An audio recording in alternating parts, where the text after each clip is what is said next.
नमस्कार आप सभी को मेरे चैनल में आप सभी का हार्दिक स्वागत है।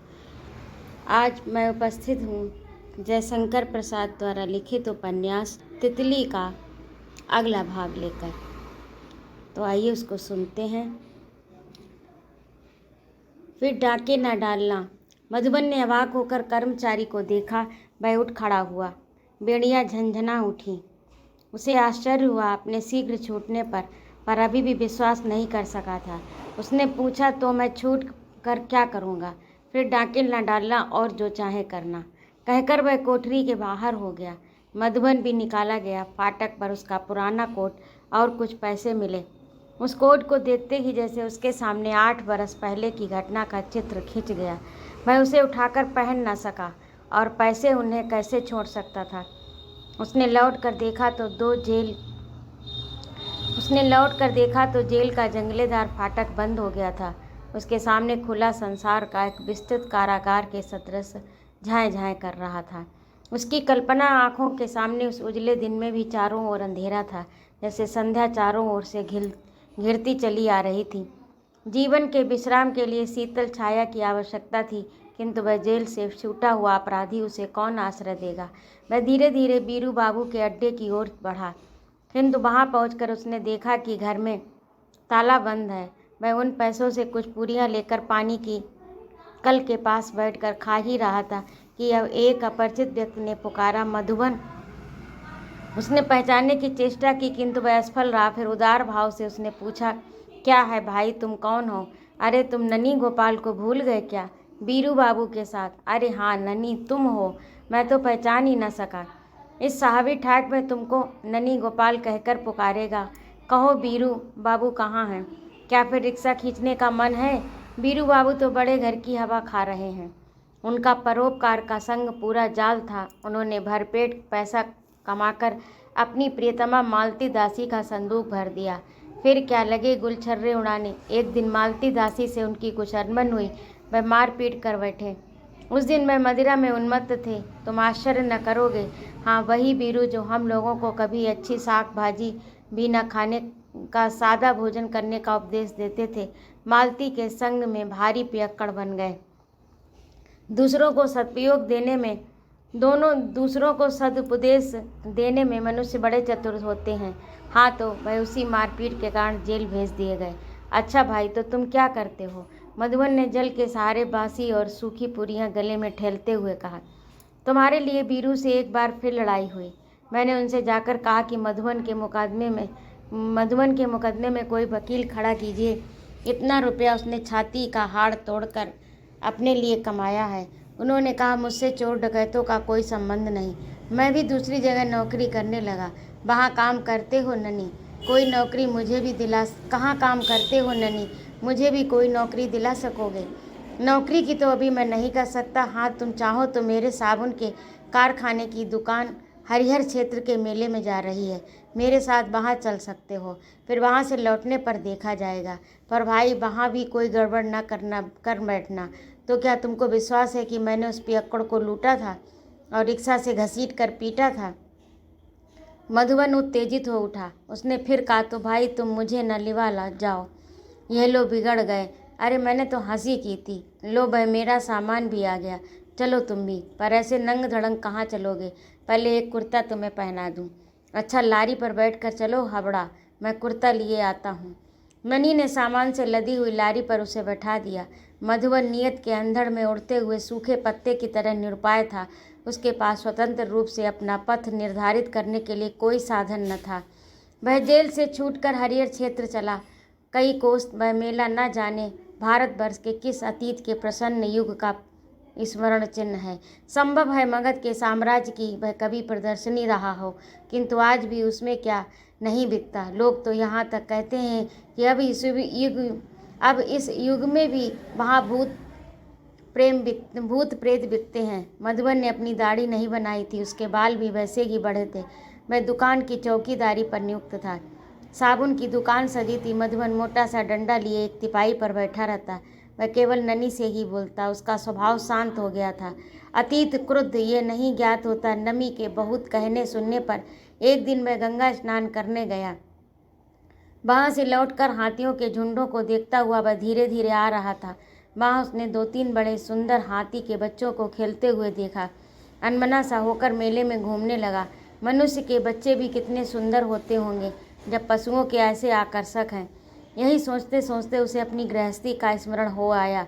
उड़ती हुई रेत में वह धूसरित होकर उन्मत्त की तरह पालकी, घोड़े, बैल, ऊँट और गायों की पंक्ति देखता था, पर उसकी समझ में यह बात नहीं आती थी कि मनुष्य क्यों अपने लिए इतना संसार जुटाता है। यह सोचने के लिए मस्तिष्क पर बोझ डालता है, फिर विरक्त हो जाता है। केवल घूमने के लिए वह घूमता रहा। संध्या हो आई, दुकानों पर आलोक माला जगमगा उठी, डेरों में नृत्य होने लगा। गाने की एक मधुर तान उसके कानों में पड़ी। वह बहुत दिनों पर ऐसा गाना सुन सका। डेरे के बहुत से लोग खड़े थे, वह भी जाकर खड़ा हो गया। मैना ही तो है वही, अरे कितना मादक स्वर है। एक मलजने ने कहा, वाह महंत जी, बड़े आनंदी पुरुष हैं। मधुबन ने पूछा, कौन महंत जी? धामपुर के महंत को तुम नहीं जानते? अभी कल ही तो उन्होंने 3 हाथी खरीदे हैं। राजा साहब मुंह देखते रह गए। 1000-1000 रुपये दाम बढ़ाकर लगा दिया। राजसी ठाठ हैं, एक से एक पंडित और गवैये उनके साथ हैं। ये मैना भी तो उन्हीं के साथ आई है। लोग कहते हैं वे सिद्ध महात्मा हैं। जिधर आंख उठा दे लक्ष्मी बरस पड़े। मधुबन को थप्पड़ सा लगा। मैना और महंत, तब वह यहाँ क्यों खड़ा है? उस बड़े से डेरे के दूसरी ओर वह चला गया। आसपास छोटी छोटी छोलदारियाँ खड़ी थीं। मधुबन उन्हीं में से घूमने लगा। वह अपने हृदय को दबाना चाहता था, पर विवश होकर उस डेरे के आसपास चक्कर काटने लगा। इतने में दूसरा परिचित कंठ सुनाई पड़ा। हाँ, चौबे ही तो थे। किसी से कह रहे थे, तहसीलदार साहब, महंत जी से जाकर कहिए पूजा का समय हो गया, ठाकुर जी के पास भी आवें। मैना तो कहीं जा नहीं रही है। मरे महंत जी, ये जितना ही बूढ़ा होता जा रहा है उतना ही पागल होने लगा है। रुपया बरस रहा है और कोई रोकने वाला नहीं। तहसीलदार ने उत्तर दिया। मधुबन के अंग से चिंगारियां छूटने लगी। उसके जीवन को विषाक्त करने वाले सब विषैले मच्छर एक जगह। उसके शरीर में जैसे भूला हुआ बल चैतन्य होने लगा। उसने सोचा, मैं तो संसार के लिए मृत पाए हूँ ही, फिर प्रेतात्मा की तरह मेरे अदृश्य जीवन का क्या उद्देश्य है? तो एक बार इन सबों का, फिर ऐंठने वाले हृदय का अधिकार किया। वह प्रकृतिस्थ होकर ध्यान से उनकी बातों को सुनने लगा। अभी अफसर लोग डेरे में हैं, महंत नहीं आ सकते, एक नौकर ने आकर चौबे से कहा। तहसीलदार ने कहा, महाराज क्यों आप घबराते हैं? कुछ काम तो करना नहीं है। इनके साथ हम लोगों के रहने का ये तात्पर्य तो नहीं है कि वह सुधारा जाए। खाओ पियो मौज लो। देखते नहीं मैं चला था धामपुर के जमींदार को सुधारने, और क्या दशा हुई। आज वही मेरे सर्वस्व की स्वामिनी है। और मैं निकाल बाहर किया गया। गांव में किसी की दाल नहीं गलती।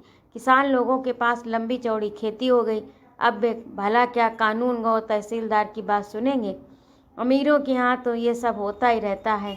हम लोग मंदिर के सेवक हैं, चलने दें। ठीक तो है, पर कुछ नियम संसार में हैं अवश्य। उनको तोड़कर चलने का क्या फल होता है, ये आपने अभी नहीं देखा क्या? देखिए, हम लोगों ने अधिकार रहने पर धामपुर में कैसा अंधेरा मचाया था। अब किसी तरह रोटी के टुकड़ों पर जी रहे हैं। कहाँ वह इंद्रदेव की सरलता और कहाँ इसकी पिशाच लीला। आपने देखा नहीं मुंशी जी, ये लड़की देहाती बालिका तितली। आपने देखा नहीं मुंशी जी, वह लड़की देहाती बालिका तितली, जिसकी गृहस्थी हम लोगों ने सत्यानाश कर देने का संकल्प लिया था, आज कितने सुख से, और सुख भी नहीं गौरव से जी रही है। उसकी गोद में एक सुंदर बच्चा है और गांव भर की स्त्रियों में उसका सम्मान है। मधुबन और भी कान लगाकर सुनने लगा। बच्चा, अरे वह न जाने किसका है। उसकी टीम टाम से कोई बोलता नहीं। पहले का समय होता तो कभी गांव के बाहर कर दी गई होती, पर तुम आज उसकी बड़ी प्रशंसा कर रहे हो। उसी के पति मधुबन ने तो तुम्हारी ये दुर्दशा की है। बुरा हो चांडाल मधुबन का, उसने भाई बायां हाथ ही झूठा कर दिया। वह तो कहो किसी तरह काम चला लेते हो। हाँ जी, आप अपने लोगों को क्या, तो चलो हम लोग भी वहीं बैठकर गाना सुने। यहाँ क्या कर रहे हो? तहसीलदार ने चौबे का हाथ पकड़कर उठाया। दोनों बड़े डेरे की ओर चले। मधुबन अंधकार में हट गया। मन उद्विग्न था। वह किसी तरह उसको शांत कर रहा था। मैना की स्वर लहरी वायुमंडल में गूंज रही थी, किंतु मधुबन के मन में तितली और उस लड़के के विषय में विकट द्वंद्व चलने लगा। वह पागल की तरह लड़खड़ाता हुआ ननी गोपाल के पास पहुंचा। क्या ननी बाबू, छुट्टी दीजिए, मैं अब आता हूँ। क्यों मधुबन, क्या तुमको यहाँ कोई कष्ट है? नहीं, अब मैं यहाँ नहीं रह सकता। तो भी रातों को कहाँ जाओगे? कल सवेरे जाना। तो भी रात को कहाँ जाओगे? कल सवेरे जाना। वहाँ का टिकट मैं दिला दूंगा, ननी ने पुचकारते हुए कहा। मधुबन ने रात को किसी तरह काट लेना ही मन में स्थिर किया। वह चुपचाप लेट गया। मेले का कोलाहल धीरे धीरे शांत हो गया। रात गंभीर हो चली थी। मधुबन की आंखों में नींद नहीं थी। प्रतिशोध लेने के लिए उसका पशु साकल तोड़ा रहा था और वह बार बार उसे शांत करना चाहता था। भयानक द्वंद्व चल रहा था। सहसा अब उसे झपकी आने लगी। एक हल्ला सा मचा, हाथी हाथी। रात की अंधियारी में चारों ओर हलचल मच गई। साटे बरदार दौड़े। पुलिस का दल कमर बांधने लगा। लोग घबराकर इधर उधर भागने लगे। मधुबन चौंक कर उठ बैठा। उसके मस्तक में एक पुरानी घटना दौड़ धूप कर शोर मचाने लगी। मैना भी उसमें थी और हाथी भी बिगड़ा था। तब मधुबन ने उसकी रक्षा की थी। वहीं से उसके जीवन में परिवर्तन का आरंभ हुआ था। तो आज क्या होगा? जो होना हो वह होकर रहे। मधुबन को ही क्यों न हाथी कुचल दे, सारा झगड़ा मिट जाए, सारी मनोवेदना की इतिश्री हो जाए। और वह अविचल बैठा रहा। घंटों में कोलाहल शांत हुआ। कोई कहता 20 मनुष्य कुचल गए, कोई कहता नहीं, कुल 10 ही तो हैं। इस पर वाद विवाद चलने लगा। फिर मधुबन स्थिर था। उसने सोचा, जिसकी मृत्यु आई उसे संसार से छुट्टी मिली, चलो उतने तो जीवन दंड से मुक्त हो गए। सवेरे वह जाने के लिए प्रस्तुत था। ननी गोपाल से एक ग्राहक कहने लगा, भाई मैं तो इस मेले में भागना चाहता हूँ। वहाँ पशु और मनुष्य में भेद नहीं। सब एक जगह बुरी तरह एकत्र किए गए। कब किसकी बारी आएगी कौन कह सकता है। सुना है तुमने महंत का समाचार? उसकी वैश्या, पुजारी और तहसीलदार नाम का एक कर्मचारी तो हाथी से कुचल कर मर गया। महंत के सिर में चोट आई है। उसके भी बचने के लक्षण नहीं हैं। उसी के हाथी बिगड़े, तीनों के तीनों पागल हो गए। कुछ लोग तो कहते हैं कि जो राजा इन हाथियों को लेना चाहता था उसी ने इन्हें कुछ खिला दिया। ननी ने कहा, मरे भी ये पापी, तुमको 3 दर्जन। ननी ने कहा, मरे ये भी पापी, हाँ तो तुमको 3 दर्जन चाहिए, बांध दो जी। नौकर साबुन बांधने लगे। मनुष्य स्तब्ध खड़ा था। ननी ने उससे पूछा, तो तुम जाना ही चाहते हो? हाँ। कुछ चाहिए? नहीं, अब कुछ नहीं चाहिए, मैं चला। मधुबन सिर झुकाकर धीरे धीरे मेले से बाहर हो गया। उसके मन में यही बात रह रह कर उठती थी, मरते तो सभी हैं, फिर भगवान उन्हें पाप करने के लिए उत्पन्न क्यों करता है? जो मरने पर भी पाप छोड़ जाते हैं। तितली, उसके लड़का कैसा, कब हुआ, हे भगवान। मरते मरते भी ये सब मन में संदेह का भी सुड़ेल गए। वह निर्देश चल पड़ा। शैला की तत्परता से धामपुर का ग्राम संगठन अच्छी तरह हो गया। अच्छी तरह हो गया। इन्हीं कई वर्षों में धामपुर एक कृषि प्रधान छोटा सा नगर बन गया। सड़कें साफ सुथरी, नालों पर पुल, करघों की बहुतायत, फूलों के खेत, तरकारियों की क्यारियाँ, अच्छे फलों के बाग। गांव कृषि प्रदर्शनी बन रहा था। खेतों के सुंदर टुकड़े बड़े रमणीय थे। कोई भी किसान ऐसा न था जिसके पास पूरे एक हल की खेती के लिए पर्याप्त भूमि नहीं थी। परिवर्तन में इसका ध्यान रखा गया। एक खेत कम से कम एक हल से जोतने बोने लायक हो। पाठशाला, वंक, चिकित्सालय तो थे ही। तितली की प्रेरणा से 2 एक रात्रि पाठशालाएं भी खुल गई थीं। कृषकों के लिए कथा के द्वारा शिक्षा का भी प्रबंध हो रहा था। स्मिथ उस प्रांत में बूढ़ा बाबा के नाम से परिचित था। उसके जीवन में नया उल्लास और विनोद प्रियता आ गई। हंसा हंसा कर वह ग्रामीणों को अपने सुधार पर चलने के लिए बाध्य करता। उसने ग्रामीणों में अखाड़े और संगीत मंडलियों का खूब प्रचार किया। स्वयं अखाड़े जाता, गाने बजाने में सम्मिलित होता। उसके रोगी होने पर कटिबद्ध होकर सेवा करता। युवकों में स्वयं सेवा का भाव भी उसने जगाया। धामपुर स्वर्ग बन गया। इंद्रदेव ने तो माँ के लौटा देने पर भी उसकी आय अपने लिए कभी नहीं ली। शैला के सामने धामपुर का हिसाब पड़ा रहता। जिस विभाग में कमी होती वहीं खर्च किया जाता। वह प्रायः धामपुर आया करती। नंद रानी की प्रेरणा से शैला एक चतुर भारतीय गृहिणी बन गई थी। इंद्रदेव के स्वावलंबन में वह अपना अंश तो पूरा कर ही देती, बैरिस्ट्री की आय उन लोगों के निजी व्यय के लिए पर्याप्त थी। और तितली उसके और खेत बंजरिया से मिल जाने पर 20 बीघे का एक चक्र हो गया, जिसमें भुट्टो की जगह बराबर करके धान की क्यारी बना दी गई। उसका बालिका विद्यालय स्वतंत्र और सुंदर रूप से चल रहा था। 2 जोड़ी अच्छे बैल, 2 गायें, 1 भैंस उसकी पशुशाला में थे। साफ सुथरी चरी के लिए अलग गोदाम राम जिसके अधीन था। अन्न की व्यवस्था राजो करती। मलिया और रामदीन की सगाई हो गई। उनके सामने एक छोटा सा बालक खेलने लगा, किंतु तितली अपनी इस एकांत साधना में कभी कभी चौंक उठती। मोहन के मुंह पर गंभीर विषाद की रेखा कभी कभी स्पष्ट होकर तितली को विचलित कर देती थी। मोहन का अभिन्न मित्र था रामजस। अब वह अभी 30 बरस का नहीं हुआ, किंतु उसके मुंह पर वृद्धों की सी निराशा थी। उसके हृदय में उल्लास तभी होता जब मोहन के साथ किसी संध्या में गंगा की कछार रौंदते हुए वह घूमता था। वह चलता जाता और उसकी पुरानी बातों का अंत न था। किस तरह उसका खेत चला गया, कैसे लाठी चली, कैसे मधुबन भैया ने उसकी रक्षा की, वही उसकी बातचीत का विषय था। मोहन ध्यान मग्न तपस्वी की तरह उन बातों को सुना करता। मोहन भी अब 14 बरस का हो गया। वह सबसे तो नहीं, किंतु राजू से नटखटपन किए बिना नहीं मानता। उसे चिढ़ाता, मुंह बनाता, कभी कभी नोच खसोट भी करता, पर उस दुलार से कृत्रिम रोष प्रकट करके भी बाल विधवा राजो एक प्रकार का संतोष ही पाती थी। सच तो ये है कि राजो ने ही उसे ये सब सिखाया था। तितली कभी कभी इसके लिए राजो को भी सुनाती, पर वह कह देती कि चल, तुझसे तो ये पाजीपन नहीं करता। इतना ही पाजी तो मधुबन भी था लड़कपन में। यह भी अपने बाप का बेटा है ना।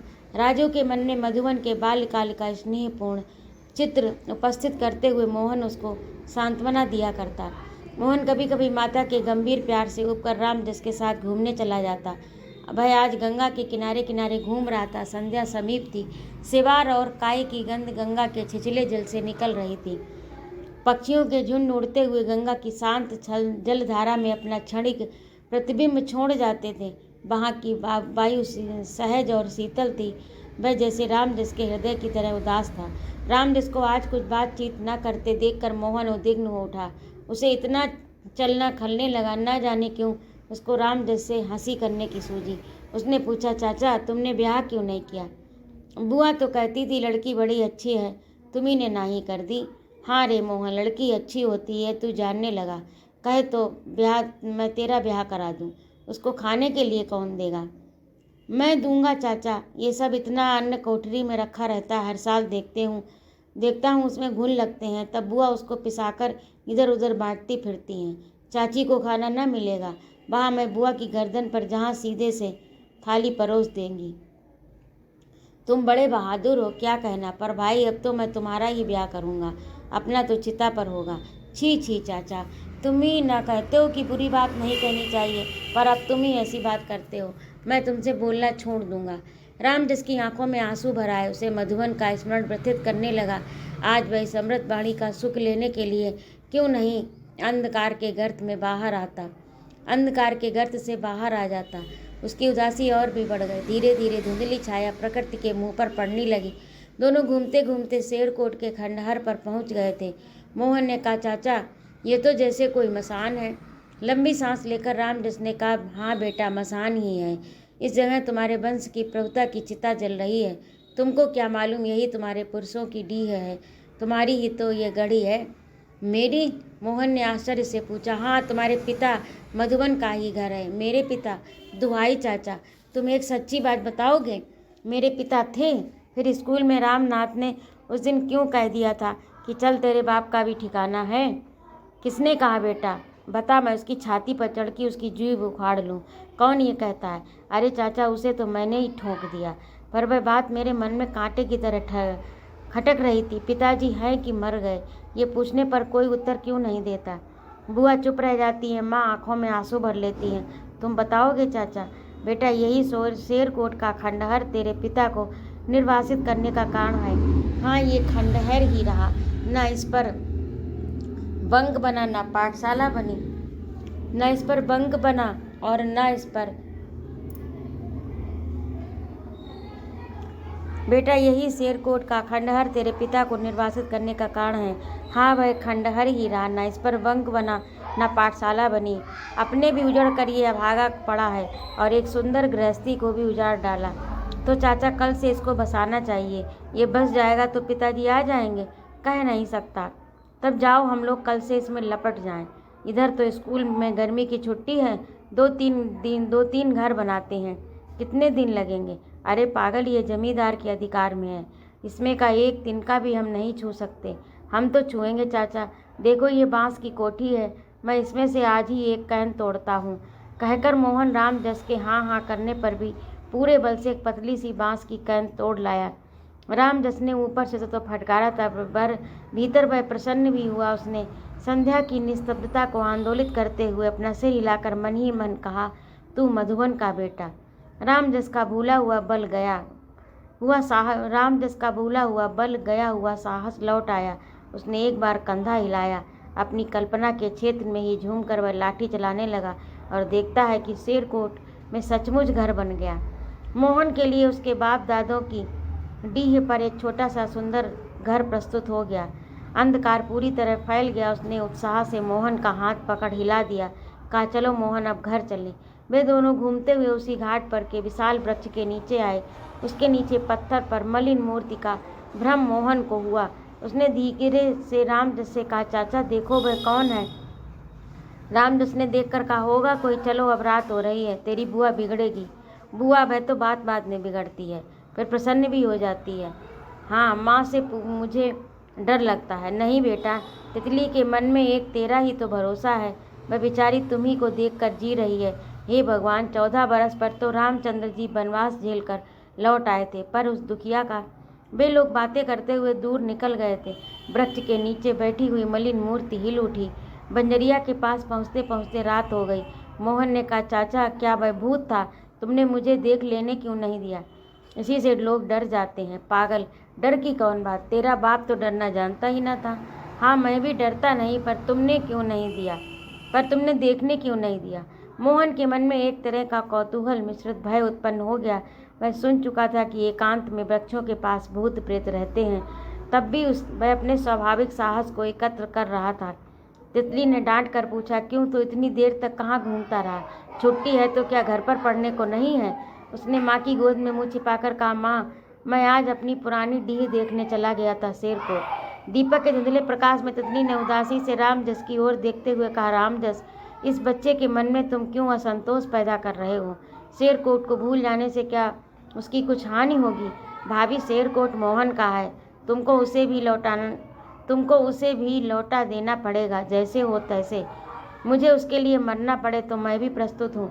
कल मैं इसमें साहब के पास जाऊँगा, न होगा तो लगान पर ही उसको मांग लूँगा। मधुबन भैया लौट कर आएंगे तो क्या कहेंगे? उसको हटाने के लिए तितली ने कहा, अच्छा जाओ, तुम लोग खा पी लो, कल देखा जाएगा। तितली एकांत में बैठकर आज रोने लगी। मधुबन आवेंगे? ये कैसी दुराशा उसके मन में आज भीषण रूप से जाग उठी। पुरसोचित साहस से उसने इन 14 वर्षों से संसार का सामना किया। किसी से न झुकने की टेक, अविचल कर्तव्य निष्ठा और अपने बल पर खड़े होकर इतनी सारी गृहस्थी उसने बना ली। पर क्या मधुबन लौट आएंगे? आकर उसके संयम और उसकी साधना का पुरस्कार देंगे? एक स्नेहपूर्ण मिलन उसके फूटे भाग्य में है। निष्ठुर विधाता बचपन अकाल की गोद में है और शैशव बिना दुलार का बीता। यौवन के प्रारंभ में अपने बाल सहचर मधुआ का थोड़ा सा प्रणय मधु जो मिला, वह क्या इतना अमर कर देने वाला था कि यंत्रणा में पीड़ित होकर वह अनंत काल तक प्रतीक्षा करती हुई जीती रहेगी। उसे अपनी संसार यात्रा की वास्तविकता में संदेह होने लगा। वह क्यों इतनी धूमधाम से हलचल मचाकर संसार के नश्वर लोक में अपना अस्तित्व सिद्ध करने की चेष्टा करती रही? जिएगी तो झेलेगा कौन? ये जीवन कितनी विषम घाटियों से होकर धीरे धीरे अंधकार की गुफा में प्रवेश कर रहा है। मैं निरालंब होकर चलने का विफल प्रयत्न कर रही हूँ क्या? गांव भर मुझसे कुछ लाभ उठाता है और मुझे भी कुछ मिलता है, किंतु उसके भीतर एक छिपा हुआ तिरस्कार का भाव है और मेरा अलक्षित बहिष्कार। मैं स्वयं ही नहीं जानती, किंतु क्या ये क्या मेरे मन का संदेह नहीं है? मुझे जीव दबाकर लोग न जाने क्या क्या कहते हैं। ये सब चल रहा है तो भी मैं जैसे किसी तरह संतुष्ट हो लेती हूँ। मेरी स्वच्छ चेतना का यही अर्थ है कि मैं और लोगों की दृष्टि में लघुता से देखी जाती हूँ। मैं और उसकी जानकारी से अपने को अछूती रखना चाहती हूँ, किंतु वह लुक छिप कब तक चला करेगी? एक बार ध्वंस होकर वह खंडहर भी शेरकोट की तरह बन जाएगा। कितनी प्यारी व स्नेह भरी शैला कितनी प्यारी और स्नेह भरी सहेली है, किंतु उससे भी मन खोल कर मैं नहीं मिल सकती। वह फिर भी सामाजिक मर्यादा में मुझसे बड़ी है। मुझे वैसा कोई आधार नहीं है। तो भी मुझे तो केवल एक आधार मोहन का है। वह कोमल अवलंब अपनी ही मानसिक जटिलताओं से अभी से दुर्लभ हो चला है। वह सोचने लगा है, कुढ़ने लगा है, किसी से कुछ कहता नहीं। जैसे लज्जा की छाया उसके सुंदर मुख पर दौड़ जाती है। मुझसे, अपनी माँ से अपनी मन की व्यथा खोल कर नहीं कह सकता। हे भगवान! वह रोने लगी। हाँ, रोने में आज उसे सुख मिलता था, किंतु वह रोने वाली स्त्री न थी। वह धीरे धीरे शांत होकर प्रकृतिस्थ होने लगी। सहसा दौड़ता हुआ मोहन आया।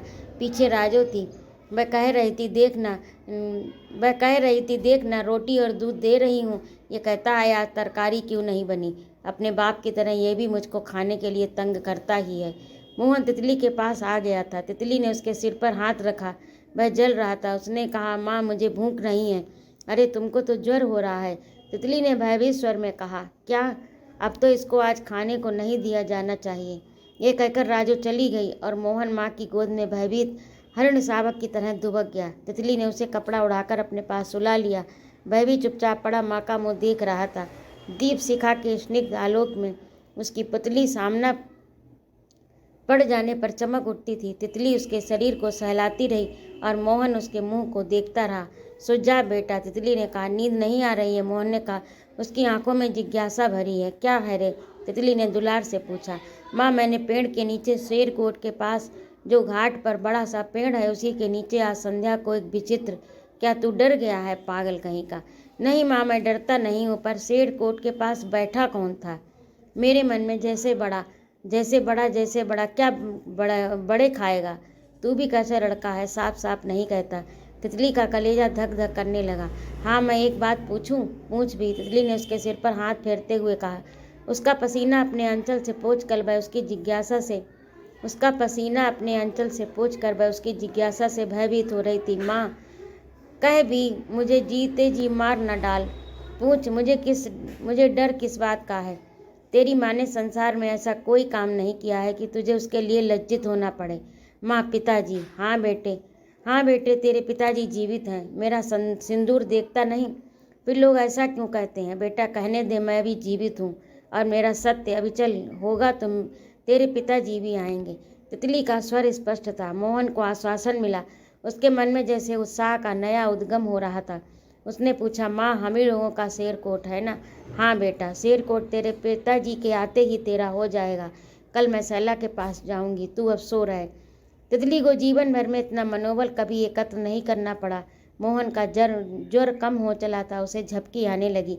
उसी कोठरी सटकर एक मलिन मूर्ति बाहर खड़ी थी। सुकुमार लता उस द्वार के ऊपर बंधनवार सी झुकी थी। उसी की छाया में वह व्यक्ति चुपचाप मानो कोई गंभीर संदेश सुन रहा था। तितली की आंखों में एक क्षणिक स्वप्न आया और चला गया। उसकी आंखें फिर शून्य होकर खुल पड़ी। वह बेचैन हो गई। उसने मोहन का सिर सहलाया। वह निर्मल हल्के से ज्वर में सो रहा था। तब भी कभी कभी चौंक उठता था। धीरे धीरे उसके होंठ हिल जाते थे। तितली जैसे सुनती थी कि वह बालक पिताजी कह रहा है। वह अस्थिर हो उठी। उसकी वेदना अब बाड़ी बनकर धीरे धीरे प्रकट होने लगी। नहीं, अब मेरे लिए संभव है। इसे मैं कैसे अपनी बात समझा सकूंगी? हे नाथ, ये संदेह का विष इसके हृदय में किस अभागे ने उतार दिया। भीतर ही भीतर वह छटपटा रहा है। इसको कौन समझा सकता? इसके हृदय में शेरकोट, अपने पुरखों की जन्मभूमि के लिए उत्कट लालसा जगी है। ओह, संभव है ये मेरे जीवन का पुण्य मुझे की पापनी और कलंकिनी समझता हो तो क्या आश्चर्य। मैंने इतने धैर्य से इसीलिए संसार का सब अत्याचार सहा कि एक दिन वह आवेंगे तो मैं उनकी थाती उन्हें सौंप कर अपने दुखपूर्ण जीवन से विश्राम लूँगी। किंतु अब नहीं, छाती में झंझरिया बन गई है। इस पीड़ा को कोई समझने वाला नहीं। अभी एक मधुर आश्वासन, नहीं नहीं, वह नहीं मिला और न मिले, किंतु अब मैं इसको नहीं संभाल सकती। जिसने इस संसार में उत्पन्न किया हो वही इसको संभाले। तो अभी नारी का जीवन मूल्य मैंने इस निष्ठुर संसार को नहीं चुकाया क्या? ठहर जाऊं कुछ दिन और भी प्रतीक्षा करूं, कुछ दिन और भी हत्यारे मानव समाज की निंदा और उत्पीड़न सहन करूं? क्या एक दिन, एक घड़ी, एक क्षण भी मेरा मेरे मन का नहीं आवेगा, जब मैं अपने जीवन मरण के दुख सुख में साथ रहने की प्रतिज्ञा करने वाले के मुंह से अपनी सफाई सुन लूं? नहीं, वह नहीं आने का। तो भी मनुष्य के भाग्य में वह अपना समय कब आता है ये नहीं कहा जा सकता। रो लूं? नहीं, अब रोने का समय नहीं। बेचारा सो रहा है तो चलूं गंगा की गोद में, तितली इस उजड़े उपवन से उड़ जाए। उसने पागलों की तरह मोहन को प्यार किया, उसे चूम लिया। अचेत मोहन करवट बदल कर सो रहा था। तितली ने किवाड़ खोला। आकाश का अंतिम कुसुम दूर गंगा की गोद में चू पड़ा और सजग होकर सब पक्षी एक साथ कलरव कर उठे। तितली इतने से ही तो नहीं रुकी, उसने और भी देखा। सामने एक चिर परिचित मूर्ति, जीवन युद्ध का थका हुआ सैनिक मधुबन विश्राम शिविर के द्वार पर खड़ा था।